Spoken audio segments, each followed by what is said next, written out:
Hello dear students, CSR net physical science June 2023 exam का solution हम लोग कर रहे थे। पार्ट बी का सॉल्यूशन फिनिश हो चुका था और अब पार्ट सी के आज हम 10 क्वेश्चंस फर्दर सोल्व कर रहे हैं, क्वेश्चन नंबर 46 से लेकर के 55 तक। ठीक है, सो सबसे पहले हम लोग क्वेश्चन नंबर 46 को रीड करते हैं। क्या गिवन है इस क्वेश्चन में? देखो, होल कोफिशिएंट RH का वैल्यू किसी सैंपल के लिए डिटरमाइन किया जा रहा है जिसमें होल वोल्टेज का वैल्यू इतना हमें गिवन है। D denotes the thickness of sample, B is applied magnetic field, I is current passing through the sample and R जो है हमें रेजिस्टेंस नहीं चाहिए, लिख रखा है अनवांटेड ऑफसेट रेजिस्टेंस, हमें ये नहीं चाहिए।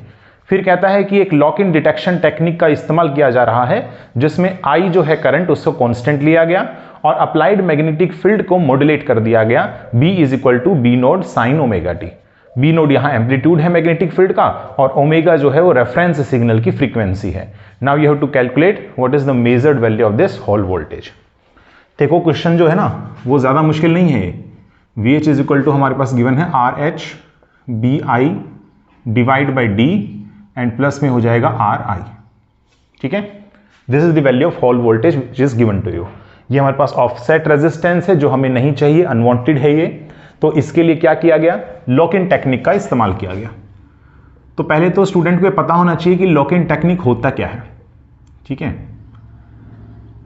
देखो लॉक इन डिटेक्शन टेक्निक का मतलब ऐसा हो गया कि इसके अंदर एक सिंक्रोनस डीमॉड्यूलेटर लगा रहता है जो फॉलो करता है लो पास फिल्टर के साथ। यानी आपने किसी सिग्नल को क्या करना है यहां पर, जैसे मान लीजिए मेरे पास में मॉड्यूलेटेड सिग्नल है जो कि इंफॉर्मेशन कैरी कर रहा है और उसमें बहुत सारी नॉइस है मान लीजिए। अब उस नॉइस को आप लोग कम करना चाहते हैं तो आप क्या करेंगे, उस मॉड्यूलेटेड सिग्नल को कैरियर सिग्नल के साथ में सुपर इंपोज करवा देंगे और जैसे आप सुपर इंपोज करवाएंगे फिर उसे आप पास कर देंगे किसके? लो पास फिल्टर से उसे पास कर देंगे। लो पास फिल्टर से जैसे पास आउट होगा तो यह है कि लो पास फिल्टर सिर्फ उन्हीं फ्रीक्वेंसी को वहां पर रखेगा जिसमें हमारे पास जो रेफरेंस फ्रीक्वेंसी होगी ना उस सिग्नल की, उसके अलावा वाली फ्रीक्वेंसी वो नहीं रखेगा, सिर्फ और सिर्फ रेफरेंस सिग्नल तक की फ्रीक्वेंसी रखेगा वो। ठीक है, तो इस वजह से क्या होता है कि जो सिग्नल का जो नॉइस है वो रिड्यूस हो जाता है, अनवांटेड पार्ट जो है वो रिमूव हो जाता है उससे। ठीक है, so what is the lock in technique? Lock in technique is the combination of synchronous demodulator plus low pass filter. तो इसमें हमने क्या किया, डीमॉड्यूलेटर का काम क्या होता है? डीमॉड्यूलेटर का काम है मॉड्यूलेटेड सिग्नल जो इंफॉर्मेशन कैरी कर रहा है उसको सुपर इंपोज करना, किसके साथ में? कैरियर सिग्नल के साथ। आपने पढ़ा भी होगा इसको क्लास 12th में कम्युनिकेशन वाले चैप्टर में, डीमॉड्यूलेशन एंड मॉड्यूलेशन टेक्निक्स क्या होती हैं। ठीक है, तो अब क्या किया गया, इसे लो पास फिल्टर से पास कर दिया तो जो हमारे पास में सिग्नल रहेगा रेफरेंस सिग्नल, उसकी जो फ्रीक्वेंसी रहेगी उसके अलावा हमारे पास यहां पर रिमूव हो जाएगा पार्ट वो, और जैसे रिमूव हो जाएगा वो part, so this implies that यहां पर सिग्नल टू नॉइस रेशियो जो होता है ना, signal to noise ratio that goes on increasing. ये हम इंक्रीज भी करना चाह रहे थे, नॉइस उससे कम होगी, सिग्नल की स्ट्रेंथ बढ़ जाएगी, so signal divide by noise ratio gets decrease, so increase. ठीक है, यहां पर इंक्रीज कर जाता है। और फिर उसके बाद जो हमें आउटपुट मिलता है ना, ये ध्यान रखना हमेशा कि लॉक इन डिटेक्शन टेक्निक में जो हमें आउटपुट मिलता है that was equals to RMS value of input. ठीक है, तो आप देख सकते हैं कि ये जो हमारे पास होल वोल्टेज गिवन है ना, इसको अगर आप मॉड्यूलेट करना चाहते हैं तो आप दो पैरामीटर्स को चेंज कर सकते हैं यहां पर। One parameter is this magnetic field and another is current. तो अगर मान लीजिए आप लोग करंट को मॉड्यूलेट कर रहे हैं, ठीक है, so I is equal to I naught sine omega T, जबकि जो मैग्नेटिक फील्ड है इट इज फिक्स्ड कांस्टेंट है हमारे पास।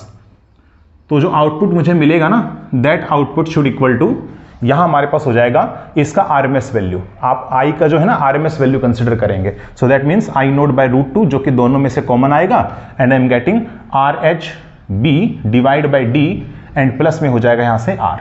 ठीक है, बट क्वेश्चन में ये नहीं कहा गया कि करंट को मॉड्यूलेट किया जा रहा है, नहीं, करंट को तो फिक्स कर रखा है, ओके, और मैग्नेटिक फील्ड को मॉड्यूलेट कर रहे हैं, this is B naught sine omega T. तो होगा ये कि यहां पर तो मैग्नेटिक फील्ड है नहीं इस एक्सप्रेशन में और ये अनवांटेड पार्ट भी है, तो ये तो हट जाएगा लॉक इन डिटेक्शन टेक्निक में, सिर्फ यही पार्ट रहेगा।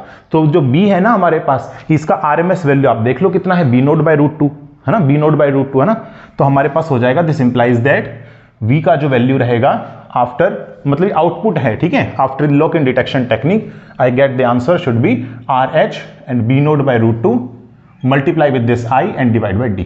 बस यही हमारे पास आंसर होना चाहिए, ठीक है। This is our answer. RMS value हमें आउटपुट में ये प्रोवाइड करता है और लॉक इन डिटेक्शन टेक्निक से हम लोग signal to noise ratio increase करते हैं, ठीक है, by reduction of this noise by passing through the low pass filter. ये आप थोड़ा ध्यान रखें इस चीज को, ठीक है।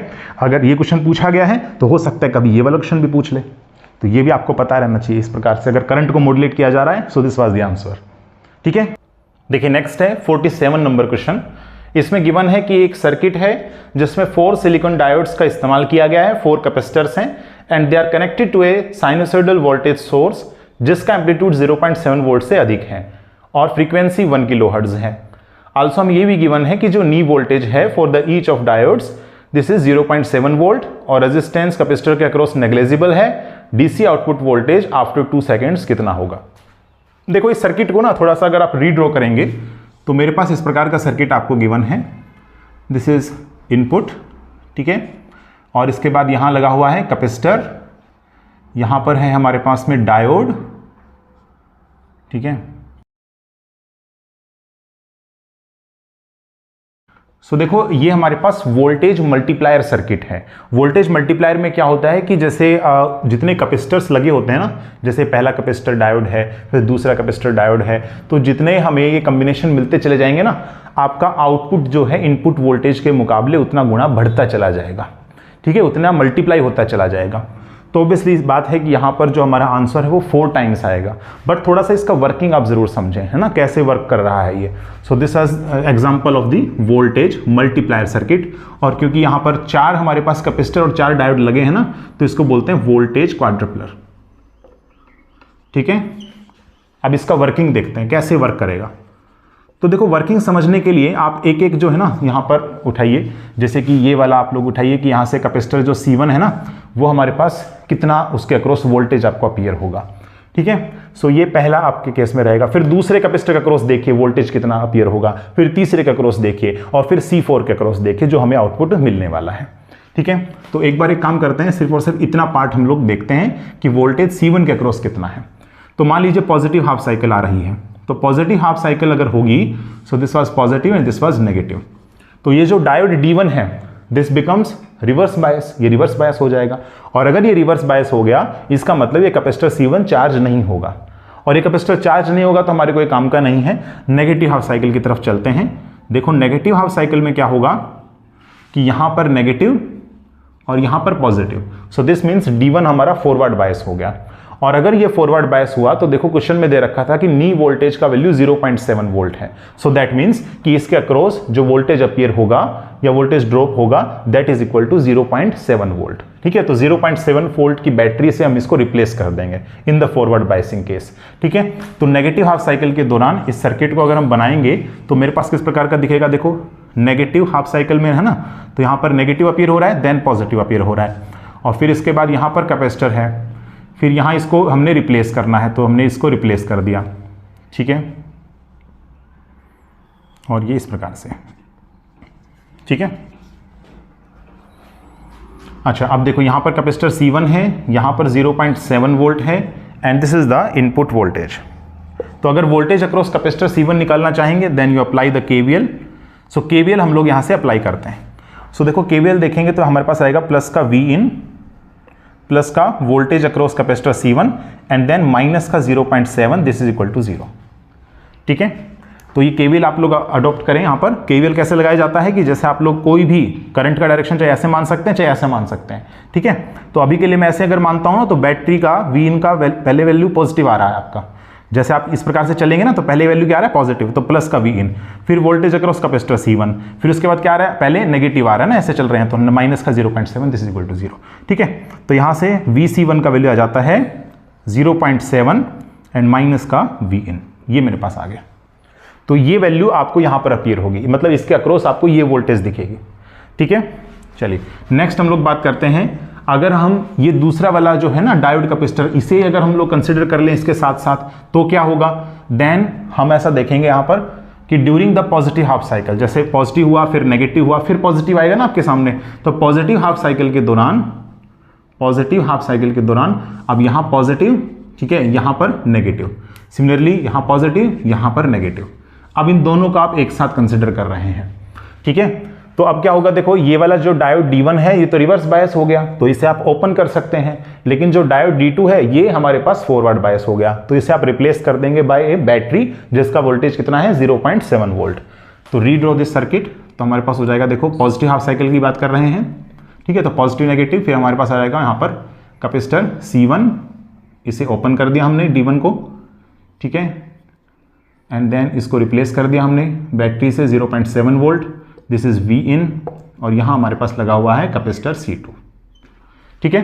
अब देखो वोल्टेज C1 के अक्रॉस आपने फाइंड आउट कर लिया था, तो वोल्टेज अक्रॉस C2 आपके सामने आ जाएगा if you apply the KVL in this, ठीक है। इस लूप में अगर आप KVL लगाएंगे तो कितना आएगा, देखो माइनस का V in, ठीक है, एंड देन प्लस में voltage across this capacitor C1, okay, and then plus का 0.7 एंड प्लस का voltage across the C2, this is equal to 0, ठीक है। सो दिस इंप्लाइज दैट यहां से आ गया VC2 का वैल्यू V in माइनस का VC1, ठीक है, एंड देन माइनस का 0.7 वोल्ट, ठीक है। वैल्यू पुट करते हैं, जो C1 के अक्रॉस वोल्टेज है वो यहां से यहां पर पुट करेंगे, तो मेरे पास आएगा V in माइनस का दिस इज 0.7 देन प्लस का V in एंड माइनस का 0.7, सो ये हमारे पास आ जाएगा 2V in माइनस का 1.4, ठीक है। तो ये वोल्टेज किसके अपीयर होगा, इस C2 के अक्रॉस अपीयर हो जाएगा, तो C2 हमारा चार्ज हो रहा है, उसका ये हमारे पास पोटेंशियल रहेगा, ठीक है। तो सिमिलरली आप C3 के साथ करेंगे, सिमिलरली आप C4 के साथ, तो फाइनल रिजल्ट आपको अब समझ में आ जाता है वोल्टेज मल्टीप्लायर सर्किट में कि across C4 what you will get minus का 4V in, देखो ना यहां से कैपेसिटर यहां लगा हुआ है ना, ठीक है, तो आपका यहां पर हो जाएगा माइनस का 4V in, ठीक है, एक मिनट, यहां पर हो जाएगा दिस माइनस V in, यहां पर हो जाएगा प्लस V in, यहां पर माइनस V in, यहां प्लस, ठीक है, एंड देन माइनस का 2.8 है ना, 0.7 0.7 0.7 0.7 कितना हो गया 2.8। So this was our correct answer, 4V in minus minus 2.8, this is our voltage which appear across this capacitor, ठीक है। तो इस कैपेसिटर के अक्रॉस ये वोल्टेज हमें मिल जाएगा, so that was the correct answer. देखिए नेक्स्ट है क्वेश्चन नंबर 48। एक्चुअल में इसमें डाउट है क्योंकि आंसर की जो CSR नेट ने दी है ना वो मुझे लगता है जहां तक है इस क्वेश्चन में रॉन्ग है, ठीक है। देखो इसमें लेटिस A दिया है और ऑल पॉसिबल पॉइंट्स जो हैं, all points in the 3 dimensional space with the coordinates nx ny and z है, और यहाँ पर अगर इनका सम ओड है और अनदर लेटिस B के लिए इनका सम इवन है, तो लेटिस A और B क्या हो सकते हैं। मतलब देखो इसमें ना ऐसा दे रखा है 48 में कि हमारे पास लेटिस A है और लेटिस B है, इसके लिए जो सम रहेगा ना nx plus ny plus nz, ये वैल्यू मुझे दे रखा है दिस इज ओड, और यहां पर मुझे दे रखा है nx plus ny plus nz का वैल्यू इवन, ठीक है, ये वैल्यू मुझे क्या दे रखी है, इवन दे रखा है, ओके। अब देखो यहां पर जो है ना अलाउड जो प्लेन्स होते हैं ना, अलाउड प्लेन्स जिसके करस्पॉन्डिंग आपको इंटेंसिटी पीक्स नजर आएंगे, XRD पीक्स आपको नजर आने वाली हैं, ठीक है। तो अलाउड प्लेन्स हमारे पास कौन से होंगे, तो BCC के लिए और FCC के लिए अलग अलग कंडीशन है। यहां कंडीशन है कि जो सम रहेगा nx plus ny plus nz का, ये वैल्यू हमारे पास होना चाहिए इवन, ठीक है। और FCC के लिए होगा कंडीशन कि nx ny और nz this all are all even होना चाहिए, या फिर ऑल ओड हो सकता है, ठीक है, या तो सभी ओड हो या फिर सभी इवन हो। अब देखो इस कंडीशन को देखते के साथ मुझे पता चल रहा है कि जो B वाला है ना, ये इसका सम जो है ना देखो इवन के इक्वल है, तो B वाला एक्चुअल में BCC भी हो सकता है और FCC भी हो सकता है, दोनों ही केस पॉसिबल है। लेकिन A वाला श्योरली पक्की बात है कि देखो अगर ये ओड के इक्वल आ रहा है ना, तो इसका मतलब हमारे पास में ये हो जाएगा FCC, श्योरली ये FCC है। सो इस केस में क्या है कि FCC श्योर है, लेकिन इस केस में FCC भी हो सकता है और BCC भी हो सकता है, तो ये आप थोड़ा सा ध्यान रखेंगे, ठीक है। तो अगर मैं ऑप्शंस यहां पर देखता हूं ना, तो A और B का आपने बताना है, तो A और B का या तो बोथ FCC या फिर FCC एंड BCC, यानी कि इसका ऑप्शन जो है ना 2 और 4 दोनों ही करेक्ट हो सकता है। बट फिर भी अगर आपको इसमें समझ में आता है तो कुछ कमेंट सेक्शन में आप बताएं कि किस प्रकार से ये आंसर जो है वो दिया गया है CSR नेट में, ठीक है। Now the next is question number 49। देखो इसमें हमें गिवन है कि एक न्यूट्रल पार्टिकल है एक्स नोड जो कि प्रोड्यूस हो रहा है इस रिएक्शन के अंदर by S wave scattering. Branching ratios आपको गिवन है of decay of this X naught to 2 gamma to 3 pi mesons and 2 pi mesons, ठीक है। और फिर आपको क्वांटम नंबर्स बताना है JCP, ठीक है, ऑफ एक्स नोड R। देखो इस क्वेश्चन को कैसे करना है, क्वेश्चन ज्यादा मुश्किल नहीं है, देखो थोड़ा सा आपको नॉलेज होना चाहिए पार्टिकल फिजिक्स का। तो जो रिएक्शन आपको दे रखा है ना, pi negative plus P goes to X naught plus neutron. तो इस रिएक्शन में पहले ही आप पता कर लीजिए कि एक्स नोड है क्या चीज, एक्स नोड क्या है यहां पर। देखो कैसे पता करेंगे, इनका स्पिन आप चेक कर लें पहले। तो हम देख सकते हैं कि इसका स्पिन कितना होगा, 0 है ना, पायोन है ना जो कि मैसोन है, तो मैसोन का स्पिन कितना होगा, 0 होगा। फिर इसके बाद प्रोटॉन है तो स्पिन कितना है, हाफ है। यहां पर देखें तो इसका स्पिन कितना है, हाफ है, तो ऑब्वियस सी बात है इसका स्पिन कितना होना चाहिए, 0 होना चाहिए। तो अगर इसका स्पिन 0 है that means it is also a mason, ये हमारे पास एक मैसोन होगा। और अगर ये मैसोन है तो वो पाई भी हो सकता है, के भी हो सकता है, ईटा भी हो सकता है और रो भी हो सकता है, ठीक है। लेकिन आप अगर चार्ज देखें ना तो चार्ज यहां पर जो है -1 है, यहां +1 है, यहां 0 है, तो यहां पर भी कितना होना चाहिए, 0 होना चाहिए, ठीक है। तो दैट मीन्स पाई 0, के 0 और ईटा 0 ये मैसोन्स यहां पर पॉसिबल हो सकते हैं, ठीक है। चलिए फिर हम बात करते हैं नेक्स्ट स्ट्रेंजनेस की। स्ट्रेंजनेस की अगर हम बात करें तो स्ट्रेंजनेस मतलब क्या हो गया कि देखो अगर इनका क्वार्क कंटेंट आप लिखोगे ना, इनका अगर क्वार्क कंटेंट आप लिख रहे हो और उसमें स्ट्रेंज क्वार्क आता है, अगर स्ट्रेंज क्वार्क आपके 6 क्वार्क्स होते हैं ना, UDSCBT, ठीक है, up down strange, charm bottom top, ठीक है। तो यहां पर अगर ये स्ट्रेंज क्वार्क अगर कंटेन करता है ये, so in that case strange number आपका एग्जिस्ट करेगा, स्ट्रेंजनेस आपका जो है वो एग्जिस्ट करेगा, नहीं तो नहीं करेगा। अब इसमें आप खुद से बताइए, यहां पर इसमें और इसमें कहीं पर भी स्ट्रेंज क्वार्क नहीं आता है ना, स्ट्रेंज क्वार्क कहां आता है इस केस में, तो इसलिए हम ऐसा कहेंगे इसका स्ट्रेंजनेस भी कितना होना चाहिए, 0। बट हम जानते हैं कि जो के नोड है ना इसका स्ट्रेंजनेस नंबर होता है, सो दैट मीन्स हम ऐसा कह सकते हैं कि इसका स्ट्रेंजनेस 0, इसका स्ट्रेंजनेस 0, अगर इसका भी 0 तो इसका भी 0 ही होना चाहिए। तो के नोड की पॉसिबिलिटी खत्म हो जाती है बिकॉज इसका स्ट्रेंजनेस नंबर होता है, एग्जिस्ट करता है। अब बचता है पाई नोड और ईटा नोड। तो डिफरेंस क्या है इन दोनों के अंदर, पाई मैसोन और ईटा मैसोन के अंदर मास का डिफरेंस है। तो अगर आप मास देखेंगे ना, तो अगर पायोन का आप मास देखें तो लगभग 140 मेगा इलेक्ट्रॉन वोल्ट होता है, ठीक है, पर c²। यहां प्रोटॉन की बात करेंगे तो 938 होता है मेगा इलेक्ट्रॉन वोल्ट पर c²। यहां अगर एक्स नोड की बात करें तो देखो वो तो इन बात पर निर्भर करेगा, न्यूट्रॉन का और देख लेते हैं, 939 मेगा इलेक्ट्रॉन वोल्ट पर c²। इसका मतलब यहां पर जो एक्स नोड है इसका मास कितना होना चाहिए टू कंजर्व द एनर्जी, और मास कितना होना चाहिए, यहां पर होना चाहिए 139 मेगा इलेक्ट्रॉन वोल्ट पर c², ठीक है। अब देखो यहां जो ईटा मैसोन होता है ना इसका मास लगभग 550 मेगा इलेक्ट्रॉन वोल्ट पर c² होता है, जबकि ये जो पाई मैसोन है इसका मास आप जानते हैं 140 के अराउंड होता है।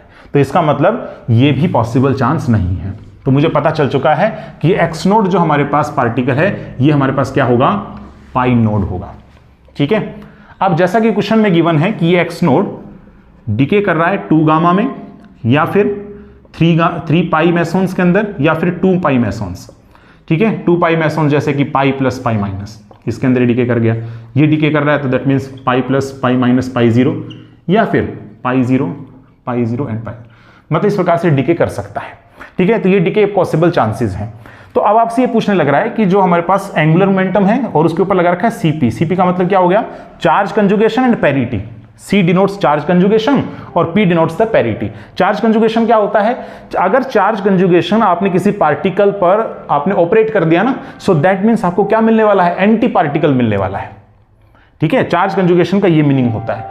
और चार्ज कंजुगेशन हमेशा आप जानते हैं कि इलेक्ट्रोमैग्नेटिक इंटरेक्शंस में हमारे पास क्या होता है, ये कंजर्व रहता है। तो इसका मतलब यहां मुझे देखने से पता चल रहा है this is the electromagnetic interaction, ठीक है। तो यहां पर क्या रहेगा, कंजर्व रहेगा दिस, ठीक है, C इज कंजर्व। और अगर C कंजर्व रहेगा तो आप ये बताइए कि यहां पर जब भी गामा होता है ना, आप ध्यान रखिएगा, चार्ज कंजुगेशन ऑफ फोटोन बताने जा रहा हूं मैं, कैसे निकालते हैं इसका ट्रिक है ये। Charge conjugation of photon can be always calculated as -1 to the power n। What this n denote करता है यहां पर how many number of photons, कितने नंबर ऑफ फोटॉन्स यहां पर आपके सामने मिल रहे हैं। तो क्योंकि यहां 2 फोटॉन्स मिल रहे हैं तो n का वैल्यू 2 हो जाएगा, दैट मीन्स -1⁻², और इसे दैट +1। तो इसका मतलब इसका जो चार्ज कंजुगेशन है वो तो +1 आ गया। ठीक है, चलिए अब बात करते हैं J का और पैरिटी का। ठीक है, तो हमेशा ध्यान रखिएगा पैरिटी ऑफ ए मैसोन, क्योंकि मैसोन मिल रहा है ना मेरे को, तो parity of mason is always negative. वो क्या होता है, हमेशा नेगेटिव होता है। तो पैरिटी क्या मिल जाएगा मुझे, नेगेटिव मिल जाएगा। अब नेक्स्ट हम बात करते हैं यहां पर टोटल एंगुलर मोमेंटम की। तो टोटल एंगुलर मोमेंटम अगर आप निकालना चाहेंगे तो मैसोन के लिए हमेशा ध्यान रखिएगा L का वैल्यू 0 होता है, ऑर्बिटल एंगुलर मोमेंटम, लेकिन S का वैल्यू 0 भी हो सकता है और S का वैल्यू 1 भी हो सकता है, बिकॉज दीज आर बोसॉन्स। ये बोसॉन्स है ना हमारे पास, और अगर ये बोसॉन्स है तो स्पिन का वैल्यू कितना हो सकता है, 0 भी और 1 भी हो सकता है मैसोन्स का। ठीक है, क्योंकि मैसोन 2 टाइप्स के हो सकते हैं, one is called scalar mason और एक हमारे पास होता है वेक्टर मैसोन। स्केलर मैसोन्स जैसे कि पाई, के, ईटा, ये सभी हमारे पास स्केलर मैसोन्स हैं। तो इनमें और इनमें डिफरेंस किस चीज का है, देखो यहां पर भी L का वैल्यू 0 है, इसके लिए भी L का वैल्यू 0 है, इस केस में भी पैरिटी नेगेटिव है, इस केस में भी पैरिटी नेगेटिव है। So the difference is in S value.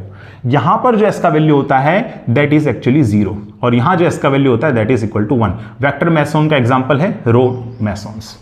रो मैसोन्स जो है ना इसका एग्जांपल है दरअसल, और पाई, के, ईटा मैसोन स्केलर मैसोन्स के हमारे पास एग्जांपल है। आपके पता होना चाहिए कि मैसोन हमेशा एक क्वार्क और एक एंटी क्वार्क पेयर से मिलकर के बना होता है। ठीक है, so one is Q and another is Q bar, तो इससे मिलकर के बना रहता है क्वार्क एंटी क्वार्क। अब इन दोनों के स्पिन पर चीजें सारी निर्भर कर रही हैं। अगर इन दोनों का स्पिन पैरेलल में अलाइंड हो जाता है तो टोटल स्पिन आ जाएगा मेरे पास में +1, हाफ प्लस हाफ। ठीक है, दैट मीन्स हमारे पास हो गया वेक्टर मैसोन्स। और अगर हम स्केलर मैसोन्स की बात करते हैं then spins of these 2 pairs quark and anti quark ये एक्चुअल में अलाइन होते हैं in the anti parallel direction, so the value of S net becomes 0। तो अगर S का वैल्यू 0 है, L का वैल्यू 0 है, तो स्केलर मैसोन यानी पाई के लिए हमारे पास J का वैल्यू भी कितना हो जाएगा, 0। So the answer would be 0। C का वैल्यू मेरे पास आ रहा है पॉजिटिव, ठीक है, parity is negative, so this was our correct answer, 0 +-। ठीक है, तो ऐसे आपने इस क्वेश्चन को प्रोसीड करना था। This was the question. तो थोड़ा सा आपको देखो एलिमेंट्री पार्टिकल फिजिक्स का नॉलेज इस टाइप से होना चाहिए। ठीक है, नेक्स्ट हम क्वेश्चन प्रोसीड करते हैं, question number 50। Now the next is 50 number question. इसमें गिवन है कि इलेक्ट्रिक और magnetic fields at a point due to 2 independent sources given है, और इस केस में पॉइंटिंग वेक्टर की डायरेक्शन भी दे रखा है। तो कंडीशन आपने बताना है कि अल्फा बीटा पर क्या कंडीशन इंपोज होगा यहाँ पर। ठीक है, सबसे पहले हम डिफाइन कर देते हैं कि E1 वेक्टर, ओके, और E2 vector, magnetic field B1 और मैग्नेटिक फील्ड B2 क्या क्या गिवन है। ठीक है, सो इसमें हमें गिवन है, देखो E ऑफ, सो देखो 2 इंडिपेंडेंट सोर्सेज है ना हमारे पास, तो इलेक्ट्रिक फील्ड जो यहां से आप नेट इलेक्ट्रिक फील्ड निकालेंगे, so that was E1 plus में E2 हो जाएगा, and it's value would be यहां पर हो जाएगा, देखो E of alpha +1 I cap plus में हो गया बीटा E J कैप। यहां पर भी सेम है, अगर आप नेट मैग्नेटिक फील्ड निकालेंगे ऑफ 2 इंडिपेंडेंट सोर्सेज के केस में तो हमारे पास आ जाएगा B1 प्लस में B2।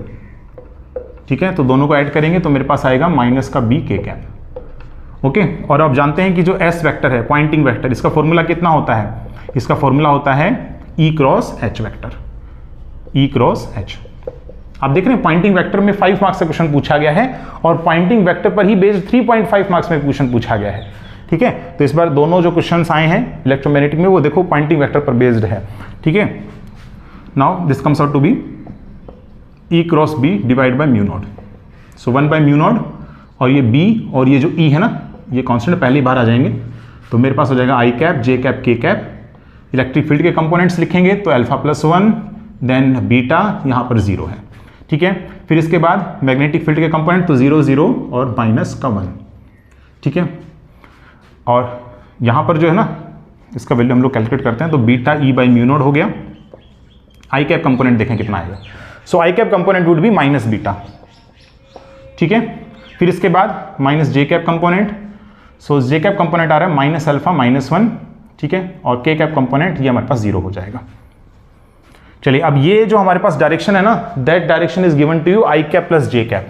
इसका डायरेक्शन आपको गिवन है I cap plus J cap.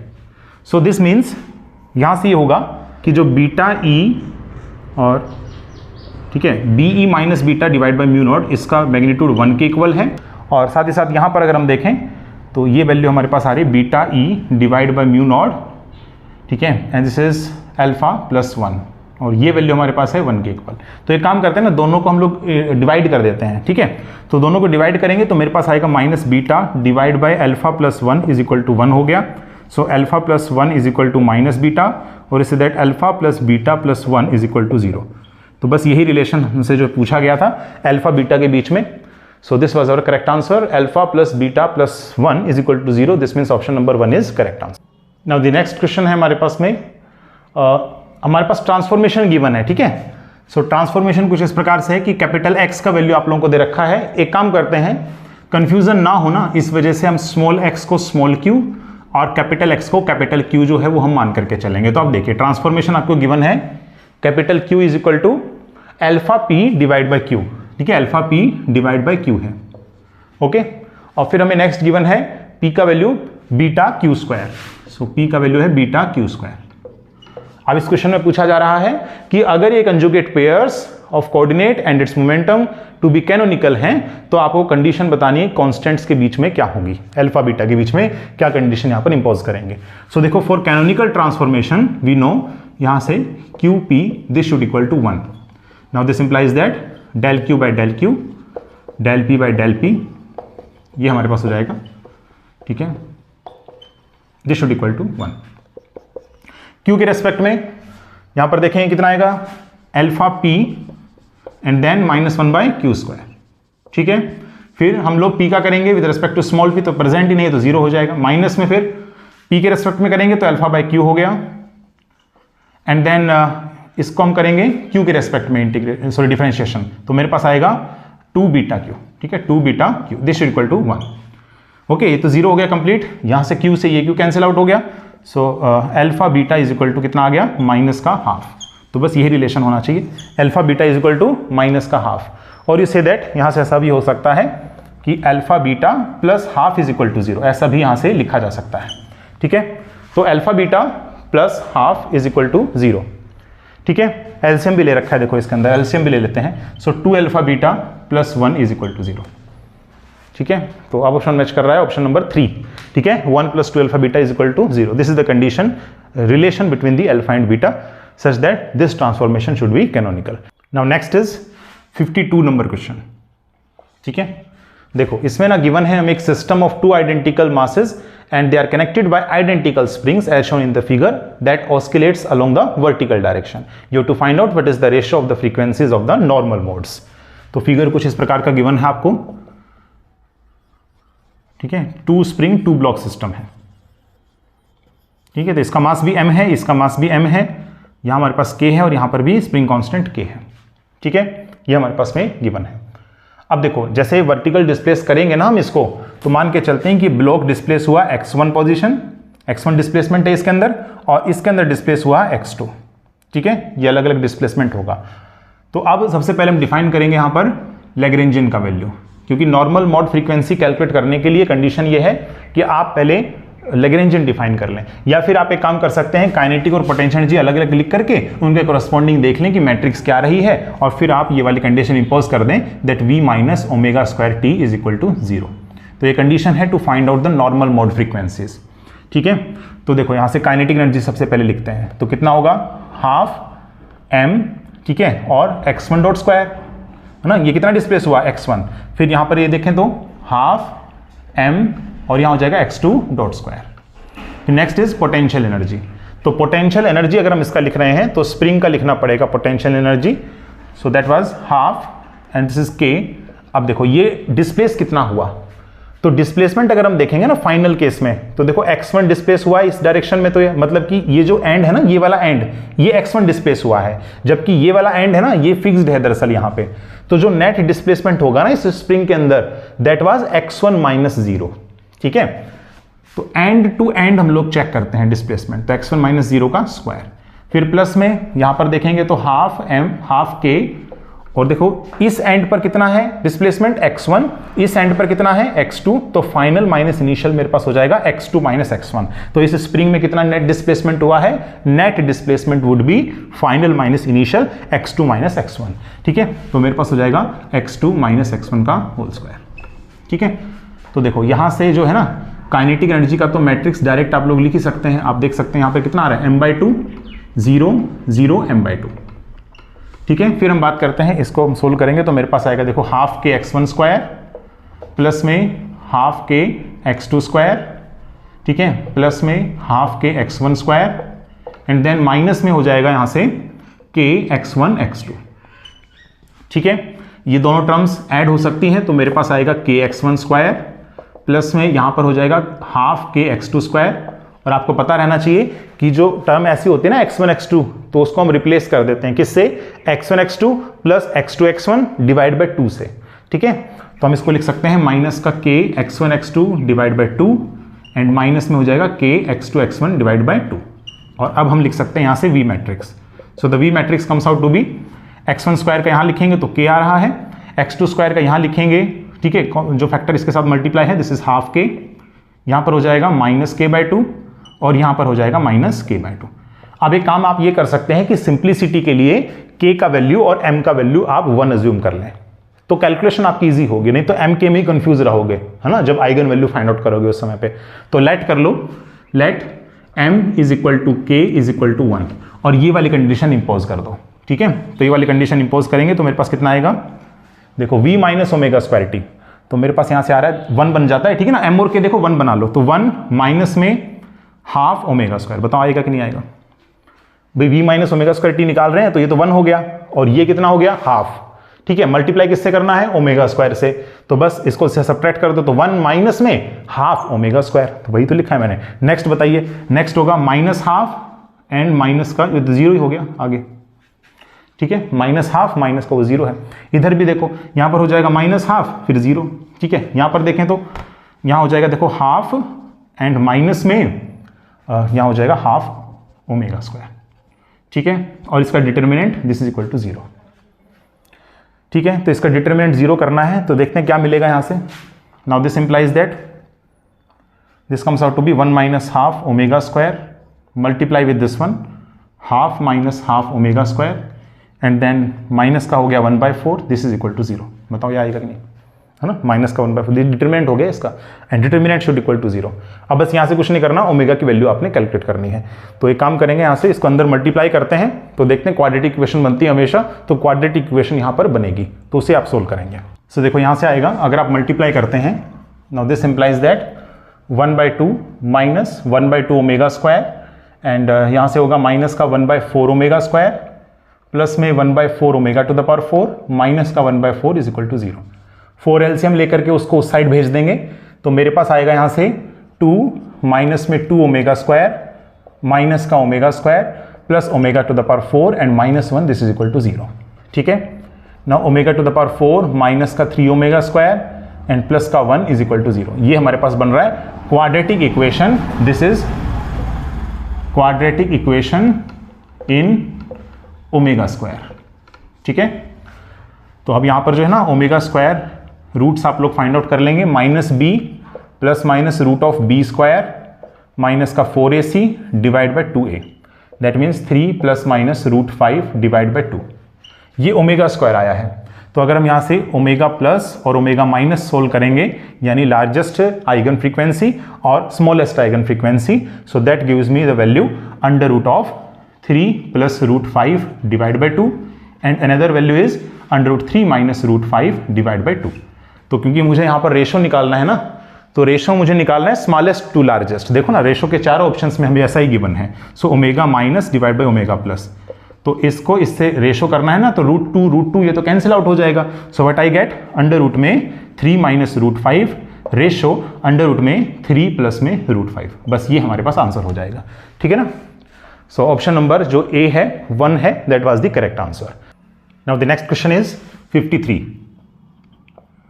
देखो इस क्वेश्चन में ना हमें गिवन है कि इलेक्ट्रॉन क्लाउड है of the outer most electrons. ठीक है, इलेक्ट्रॉन क्लाउड को हम लोग अज्यूम करके चल रहे हैं। It is an ensemble of the atoms जिनका एटॉमिक नंबर Z है and it is described by the continuous charge density rho and that adjust itself इस प्रकार से कि इलेक्ट्रॉन्स जो हैं फेर्मी लेवल पर वो जीरो एनर्जी ऑक्यूपाई कर जाते हैं। अब ये कहने लग रहा है कि अगर V जो है वो लोकल इलेक्ट्रोस्टैटिक पोटेंशियल है तो चार्ज डेंसिटी का वैल्यू आपसे पूछा गया है। आपने चार्ज डेंसिटी निकालना है उस इलेक्ट्रॉन का और एक कंडीशन आपको दे रखा है कि ये इलेक्ट्रॉन्स फेर्मी लेवल पर इनका एनर्जी जीरो हो जाता है। ठीक है, तो ये काफी इंपॉर्टेंट चीज आपको दे रखी है, क्योंकि देखो अगर हम लोग चार्ज डेंसिटी कैलकुलेट करते हैं ना तो इसका वैल्यू होता है चार्ज पर यूनिट वॉल्यूम, चार्ज पर यूनिट वॉल्यूम। और ये चार्ज जो होता है ना ये होता है total number of electrons multiply the electronic charge, है ना। चार्ज क्वांटाइजेशन से ऐसे तो लिखते हैं Q is equal to NE, ठीक है, डिवाइड बाय हो जाएगा वॉल्यूम। नाउ द इलेक्ट्रॉन मतलब ये हमारे पास किसको रिप्रेजेंट कर रहा है, इलेक्ट्रॉन डेंसिटी को रिप्रेजेंट कर गया ना, number of electron divide by पर यूनिट वॉल्यूम, है ना। So this represents electronic concentration which is note by N, so this is E। तो मेरे पास आंसर कितना आ रहा है, NE आ रहा है। लेकिन देखो जो चार्ज डेंसिटी है ना उसमें N को मुझे रिप्रेजेंट करना पड़ेगा किसी प्रकार से फेर्मी लेवल की एनर्जी जो होती है ना EF, उसके टर्म में रिप्रेजेंट करना पड़ेगा। सो EF के टर्म में अगर मैं इसको देखना चाहूंगा तो कैसे देख सकता हूं। देखो अगर आपने 3D केस पढ़ा होगा ना सॉलिड स्टेट फिजिक्स में तो एक फॉर्मूला डिराइव करके सामने आता है जो हमें रिलेशन बताता है इस कंसंट्रेशन यानी इलेक्ट्रॉन डेंसिटी के और फेर्मी एनर्जी के बारे में, दोनों का एक रिलेशन देता है। आपको रिलेशन याद है क्या? ये relation EF is equal to h cut square divide by 2m, ठीक है, एंड 3 पाई स्क्वायर n की पावर 2/3। क्या आपको रिलेशन याद है? एक तो आप इसको डिराइव करने बैठो और एक आपको डायरेक्ट ये रिलेशन याद हो। मैंने देखा है कई एग्जाम्स में इससे डायरेक्ट क्वेश्चन पूछा जाता है। देखो डायरेक्ट क्वेश्चन पूछा जाता है इसके ऊपर। ओके, तो डिपेंडेंसी आप देख रहे हैं ना, Fermi energy EF is directly proportional to n to the power 2/3। लेकिन ध्यान रखें ओनली इन 3D केस में है ये, ओनली इन 3D केस। तो क्योंकि यहां पर इलेक्ट्रॉन क्लाउड की बात कर रहे हैं तो स्फेरिकल हो गया और स्फेरिकल मतलब 3D केस हो गया, ठीक है ना। तो आप ये वाला फॉर्मूला अडॉप्ट कर सकते हैं, कोई ऐसी दिक्कत नहीं होगी इसके अंदर। अब क्योंकि मुझे n का वैल्यू चाहिए तो थोड़ा सा इसे रीअरेंज करने की आवश्यकता है इन टर्म्स ऑफ EF, ठीक है। तो मेरे पास आएगा 2m EF divide by h cut square, this is equal to 3 pi square n की पावर 2/3। इसे उस साइड भेजेंगे तो पावर हो जाएगी 3/2, ठीक है। So now 2m EF divide by h cut square and this is 3/2 and this is equal to n और यहां पर आ जाएगा 1/3 पाई स्क्वायर। थोड़ा सा और सोल्व करते हैं। देखो 1/3 पाई स्क्वायर और यहां हो जाएगा h कट क्यूब, लिख सकते हैं ना इसको h कट क्यूब। देखो ना पावर 2 है और इधर कितना है 3/2 है, 2 से 2 कैंसिल आउट क्यूब, ठीक है, इसे हम बाहर ले सकते हैं। Now this comes out to be 2m EF की पावर 3/2, ठीक है। अभी हमारा आंसर नहीं आया है। Now we you have to use the condition जो आपको दे रखा है कि इलेक्ट्रॉन्स इस प्रकार से एडजस्ट हो जाते हैं कि फेर्मी लेवल पर पहुंचने पर उनकी एनर्जी जीरो हो जाती है। आपको पता है देखो जैसे अगर फेर्मी लेवल जो है EF से हम उसको डिनोट करते हैं तो इससे बिलो, फेर्मी लेवल से बिलो आप एनर्जी EF से रिप्रेजेंट नहीं करते। आप पता है किसको क्या लिखते हैं? आप लिखते हैं E minus EF, E minus EF लिखते हैं। एग्जैक्टली जब आप फेर्मी लेवल पर पहुंच जाते हैं ना तो E का वैल्यू EF लिख देते हैं, आप लिखते हैं आप लोग। और जिस समय आप अबाउ द फेर्मी लेवल का जिक्र करते हैं तो उस समय E प्लस EF करते हैं। ऐसे क्वेश्चन आपने किए होंगे ना, फेर्मी डायरेक्ट स्टैटिस्टिक्स पर बेस्ड कई बार पूछ लेता है what is the probability of occupancy और unoccupancy of the electrons below the Fermi level, above the Fermi level. ऐसे क्वेश्चन आपने किए होंगे। तो वहां से आपको जज होना चाहिए कि यहां EF नहीं आना चाहिए। देखो below the Fermi level E minus EF है, ठीक है। तो अब ये देखिए E माइनस EF है और what is the value of this E? ये क्या है? Energy of electrons. तो इलेक्ट्रॉन की एनर्जी हम लोग in terms of potential define कर सकते हैं। What's that value? EV, QV हम लोग लिख सकते हैं, माइनस का EF हो गया। तो ये एनर्जी हमारे पास होगी below the Fermi level of these all electrons. सभी इलेक्ट्रॉन्स की ये एनर्जी हमारे पास होगी। अब जैसे ही आप फेर्मी लेवल पर पहुंच जाएंगे तो उसने ये कह रखा है कि एनर्जी कितनी हो जाएगी हमारे पास में? जीरो हो जाएगी। So energy would be zero. उसने कह रखा है जैसे आप फेर्मी लेवल पर पहुंचेंगे एनर्जी कितना हो जाएगा? Zero. So if this energy would be zero that means EF का वैल्यू कितने के इक्वल हो गया? EV के इक्वल हो गया। और अब क्योंकि EF का वैल्यू आपका EV के इक्वल हो गया सो that means this implies that यहां से n का वैल्यू आ जाता है। तो n का वैल्यू मेरे पास आएगा 1/3 pi square h cut cube और यहां से आ गया 2m EV और इसकी पावर 3/2। बस ये वैल्यू आप यहां पर रख दें ताकि आपको पोटेंशियल की टर्म में पता चल जाए आंसर, ठीक है। सो दिस इंप्लाइज दैट आपने चार्ज डेंसिटी निकालना था तो मेरे पास देखो यहां से आ जाएगा 1/3 pi square h cut cube, यहां से हो जाएगा 2m V की पावर 3/2 ठीक है। और देखो e की पावर 3/2 और यहां पर भी है e, ठीक है। तो एक काम करते हैं, चलो e को अंदर ही रहने देते हैं और यहां पर हम लोग e से इसको मल्टीप्लाई कर देते हैं। दिस वाज अवर आंसर, ठीक है। e divide by 3π² h cut cube into में 2m की पावर 3/2। नाउ मैच कीजिए कौन सा ऑप्शन सही कर रहा है यहां से। e divide by 3π² h cut cube and then we have 2m, ठीक है। 2m की power, yes, option number 1 is correct.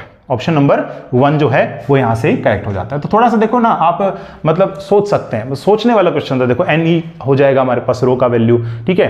और this is equal to 1/RH होता है ना, हॉल रेजिस्टेंस। अगर हम हॉल इफेक्ट की बात करते हैं तो इसका वैल्यू 1/RH होता है, ठीक है। तो ne आप ध्यान रखें। फिर आप n को EF की टर्म्स में रिप्रेजेंट करें क्योंकि फेर्मी लेवल की बात की गई है। फिर आप देखें कि उससे बिलो एनर्जी है तो E - EF होगा, और सभी ऑक्यूपेंसी भी इलेक्ट्रॉन्स की वही होती है ना, E is equal to EF के बिलो, ठीक है। तो अब यहां पर आपने कैलकुलेट किया E - EF के लिए, और फिर E का वैल्यू EV रख दिया, और आपको दे रखा था कि फेर्मी लेवल पर पहुंचने पर इसकी वैल्यू 0 हो जाएगी। सो दैट मींस EF का वैल्यू EV हो जाएगा।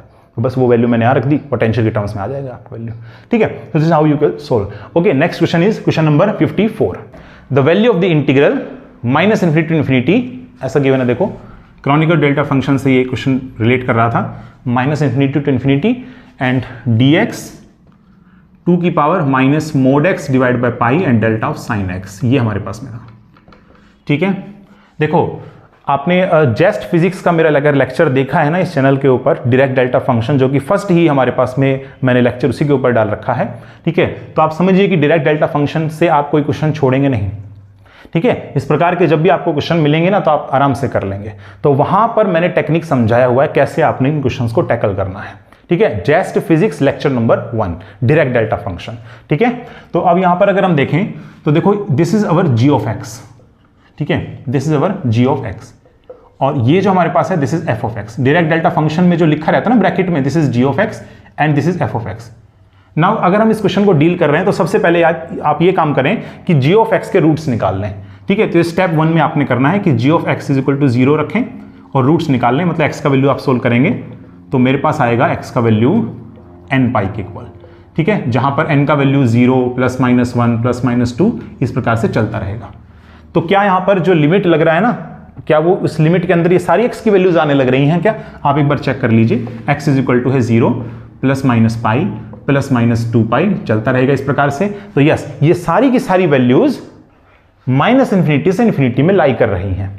इसका मतलब इन सब के कोरस्पॉन्डिंग इस इंटीग्रल का वैल्यू एग्जिस्ट करेगा, मतलब 0 नहीं होगा, इसका वैल्यू इंटीग्रल जो है वो रहेगा हमारे पास, एग्जिस्ट करेगा, ठीक है। कैसे कैलकुलेट करना है तो उसका वैल्यू मैं बताता हूं। देखो पहले आपने लिखना है f ऑफ x, ठीक है। देन नीचे लिखना है mode g dash of x, और इसे कैलकुलेट करते चले जाना है फॉर दीज वैल्यूज, ठीक है। At x is equal to 0 ±π, ठीक है, इस प्रकार से अप टू इन्फिनिटी, ठीक है। ये मेथड होता है देखो करने का। सबसे पहले रूट्स निकाला, रूट्स को चेक किया गया क्या ये सभी के सभी रूट्स इस इंटीग्रल की लिमिट्स के अंदर लाई कर रहे हैं कि नहीं कर रहे हैं। अब क्योंकि सभी लाई कर रहे हैं तो इसका मतलब सभी कॉरस्पॉन्डिंग इंटीग्रल की वैल्यू फाइनाइट होगी, 0 नहीं होगी। कैलकुलेट करने का तरीका, आप सभी वैल्यूज x की पुट करते चले जाइए in this value f of x divide by mode of g dash of x, ठीक है।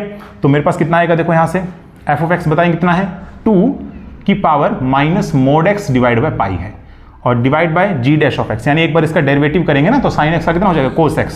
तो cos x का मोड आप लोग ले रहे हैं, ठीक है, cos x का मोड आप लोग ले रहे हैं, और यहां पर x का वैल्यू आप पुट करते चले जाएंगे 0 ±π, है ना, इस प्रकार से अप टू इन्फिनिटी तक, ठीक है।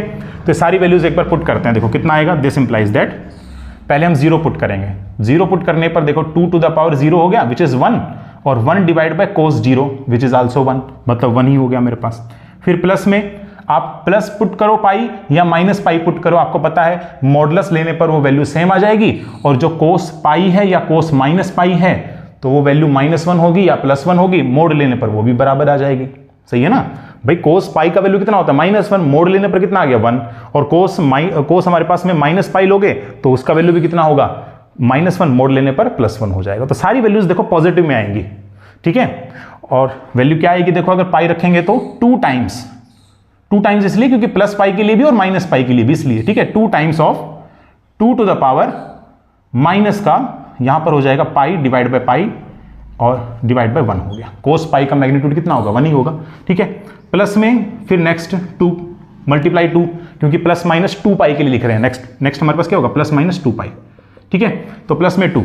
अब देखो यहाँ पर कोस 2 पाई कितना होता है 1, तो 1 का मॉडुलस करेंगे 1 ही आएगा, तो नीचे डिनोमिनेटर में तो लिखने की आवश्यकता नहीं, वो तो 1 ही आएगा। और हमारे पास ऊपर आ जाएगा e की पावर माइनस 2 पाई, सॉरी 2 की power minus 2 pi divide by pi. ठीक है, और इस प्रकार से चलते चले जाएंगे अप टू इन्फिनिटी। ऐसा होना चाहिए ना यहाँ पे। ठीक है, इसको आगे सोल्व करते हैं। दिस इंप्लाइज दैट 1 प्लस में 2, ठीक है, एंड यहाँ से हो जाएगा 2 to the power minus 1 plus में 2 to the power minus 2 plus में 2 टू द पावर माइनस 3, चलता चला जाएगा इन्फिनिटी तक। ठीक है, अब देखो ये एक जीपी सीरीज बन सकती है अगर मैं फर्स्ट वाला जो हमारे पास टर्म आ रहा है ना, उसको अगर मैं 1 बना दूं किसी तरीके से। तो आप एक काम कीजिए, 2 टू द पावर माइनस 1 आप कॉमन ले लीजिए यहाँ से, तो कितना आएगा यहाँ से देखें तो। Now this implies that 1 plus में 2 to the power minus 1 common लिया मैंने। ठीक है, और मेरे पास अब फर्स्ट टर्म 1 बन गया, यानी जीपी सीरीज बन जाएगी इन्फिनाइट जीपी सीरीज। तो 1 plus 2 to the power minus 1 plus 2 to the power minus 2 dash dash up to infinity. ठीक है, now this become a GP series. GP series का सम होता है a divide by 1 minus r. First term कितना है, तो 1 है, divide by 1 minus common ratio अगर हम देखें तो कॉमन रेशो है 2 की पावर माइनस 1, तो 2 की पावर माइनस 1। इसे थोड़ा और सोल्व करते हैं, 1 अपॉन 1 माइनस 1/2 हो गया यहाँ से। ठीक है, and now this becomes 1 upon 1/2, this becomes 2। तो ये वैल्यू मेरे पास कितनी आ रही है, 2 आ रही है। ठीक है, अगर देखो ये वैल्यू 2 होगी और ये वैल्यू 2 की पावर माइनस 1 है, यानी 1/2 है, तो 2 से 2 कैंसिल आउट, 1 आ गया, और 1 को आप 2 से मल्टीप्लाई करेंगे 2 आ गया, 2 को आप 1 में ऐड करेंगे 3 आ गया। सो द आंसर वुड बी 3। बताओ आएगा कि नहीं आएगा, आंसर वुड बी 3। ठीक है, देखो ना थोड़ा सोल्व करो ना, 1 प्लस 2 और यहाँ पर है 2 टू द पावर माइनस 1 और यहाँ पर ये कंप्लीट इसका वैल्यू 2 आ रहा है जीपी सीरीज का सम। ठीक है, तो बस ये इससे कैंसिल आउट हो जाएगा 1 और 1 प्लस 2 कितना हो गया, 3 हो गया। 3 इज अवर करेक्ट आंसर। ठीक है, सो ऑप्शन नंबर जो 1 है ना इसमें, दैट वाज करेक्ट। ठीक है, 3 इज द करेक्ट आंसर। ऐसे इस प्रॉब्लम को डील करना है, और ऐसे मैंने और प्रॉब्लम्स भी करवाई हैं, आप जाकर के चेकआउट कर सकते हैं। जेस्ट के प्रीवियस ईयर के प्रॉब्लम्स भी डायरेक्ट डेल्टा फंक्शन पर मैंने वहां करवाया हुआ है। ठीक है, now the last question 55 number, आज के लिए 55 नंबर क्वेश्चन हम लोग लास्ट डिस्कस कर रहे हैं। ठीक है, मैथमेटिकल फिजिक्स में बेसल फंक्शन पर बेस्ड क्वेश्चन है, प्रॉपर्टी पर बेस्ड क्वेश्चन है। देखो 2 चांस हैं, या तो आप बेसल फंक्शन और लेजेंडरी पॉलिनोमियल जो कि 2 इंपॉर्टेंट हमारे पास हैं, या तो इनकी सभी प्रॉपर्टीज आप याद रखें। ठीक है, या तो आप ये कर सकते हैं, या फिर देखो इस क्वेश्चन में jn ऑफ x का वैल्यू उसने खुद से दिया है, तो आप यहां पर प्रूव करने बैठे।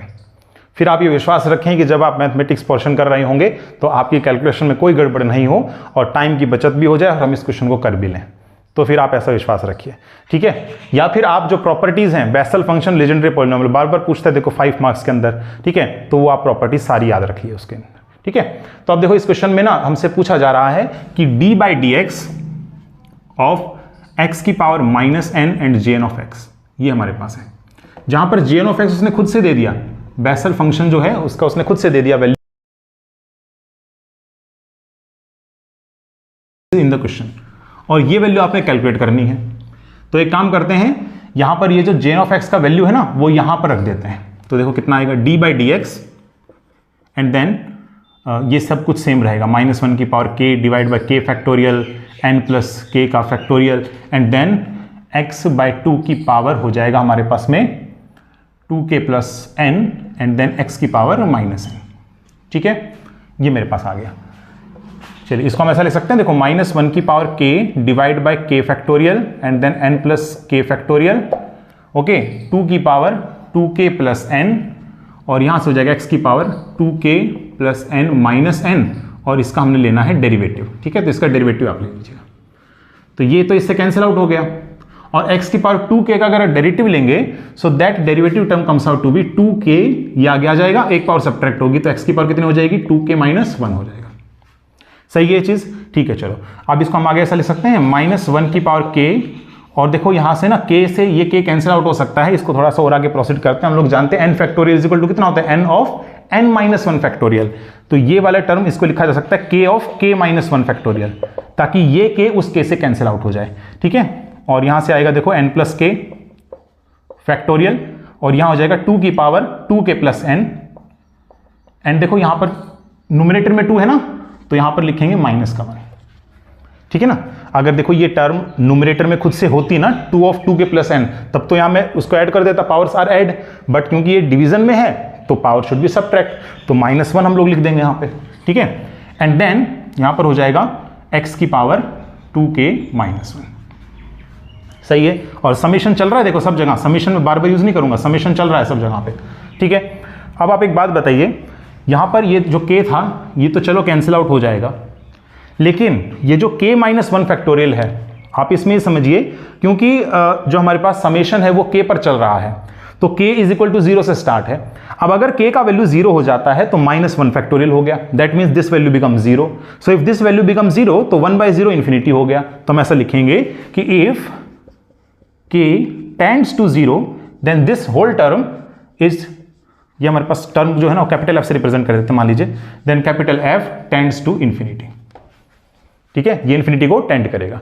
तो अब इन्फिनिटी को क्योंकि टेंड कर रहा है और क्योंकि इन्फिनिटी हो नहीं सकता, तो हम क्या करेंगे यहां से कि इसे हम लोग यहां से वैनिश करेंगे, मतलब इसको हम यहां से रिमूव करना पड़ेगा। सो टू रिमूव दिस हम लोग ऐसा कर सकते हैं कि जो k हम लोग ले रहे हैं ना उसको रिप्लेस कर दें k+1 से, क्योंकि हम 0 ही नहीं चाह रहे ना, बाकी सब वैल्यूज चाह रहे हैं हम लोग, तो k को इस फॉर्मूले के अंदर हम लोग किससे रिप्लेस कर दें, k+1 से रिप्लेस कर दें, ठीक है। तो रिप्लेस करते हैं, देखो मेरे पास आएगा समेशन -1 की पावर k+1 डिवाइड बाय हो गया k+1 -1, मतलब ये हो गया k फैक्टोरियल, और यहां से हो जाएगा n + k+1 factorial, and then 2 to the power, यहां पर हो जाएगा देखो 2 ऑफ और k+1 then +n and then -1, ठीक है। और x की पावर हो जाएगी 2 ऑफ k+1 एंड देन -1, ठीक है। थोड़ा सा और आगे से सॉल्व करते हैं, इस वाली टर्म को थोड़ा सा रीअरेंज करना है उस फॉर्म में जिस फॉर्म में आप चाहते हैं, मतलब कि कौन सा ऑप्शन इसके अंदर मैच करेगा ना।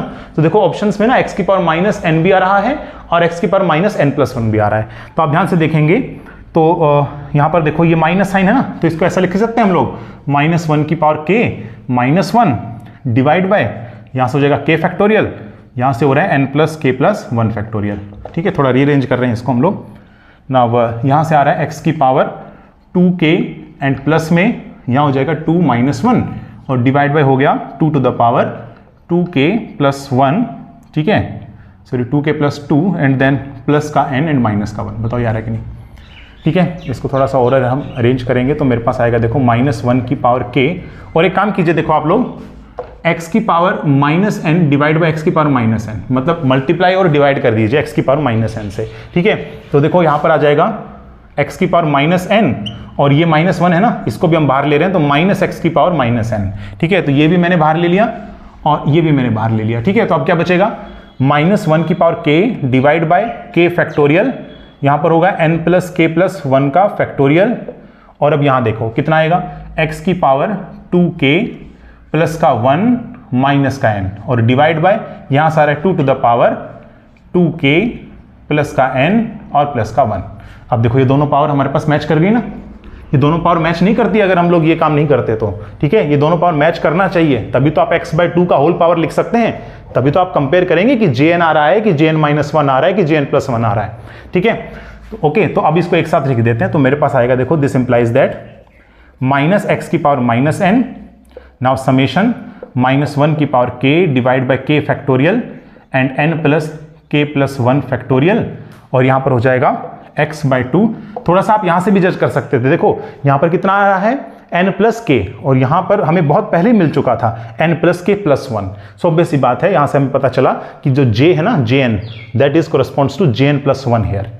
jn+1 में लाने के लिए हमने क्या कर दिया, x की पावर -n से मल्टीप्लाई और x की पावर -n से डिवाइड कर दिया, ऐसा आप सोच सकते हैं थोड़ा, ठीक है। तो मेरे पास आएगा इसका पावर कितना 2k, ठीक है, एंड हाँ यहाँ +n आएगा ना, ये डिनोमिनेटर में ना तो ऊपर जाएगा तो, ठीक है। तो प्लस का n एंड देन प्लस का 1। तो अगर आप दोनों को मैच करें ना, so this complete value is jn+1 of x। बताओ है कि नहीं है। So the final answer will be -x की power -n and jn+1 of x। ये मेरे पास में राइट आंसर हो जाएगा, ठीक है।